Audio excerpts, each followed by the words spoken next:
ম্যাচের ৮৩তম মিনিটে বল ক্লিয়ার ভারতের এক ডিফেন্ডারের হাতে গিয়ে লেগেছিল।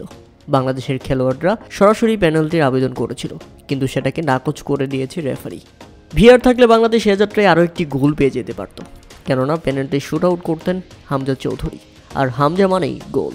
প্রিয় দর্শক, আপনারা যদি একটু ভালো করে লক্ষ্য করেন তাহলে দেখবেন ভারতের ডি বক্সে বাংলাদেশ হেড করলে বলটি সরাসরি সেই ভারতীয় ডিফেন্ডারের হাতে গিয়ে আঘাত করে, যেটা খালি চোখেও স্পষ্ট দেখা যাচ্ছিল। কিন্তু রেফারি সেটাকে নাকচ করে দেন। এ যাত্রায় ভারতকে বাঁচিয়ে দেওয়া হয়, না হলে বাংলাদেশ আজ ২-০ গোলের ব্যবধানে জিততে পারত।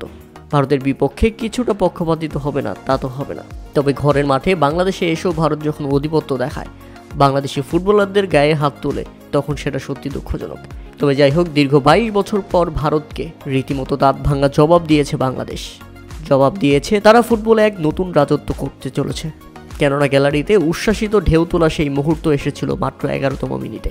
মাঠ থেকে রাকিবের বল, সেখান থেকে মুরসালিন, এরপর শেষ পর্যন্ত বাংলাদেশ ভারতকে হারিয়ে সেই ইতিহাসটা দখলে করে নিয়েছে। দীর্ঘ ২২ বছর পর সেই স্বপ্নের ম্যাচ, সেই স্বপ্নের জয়।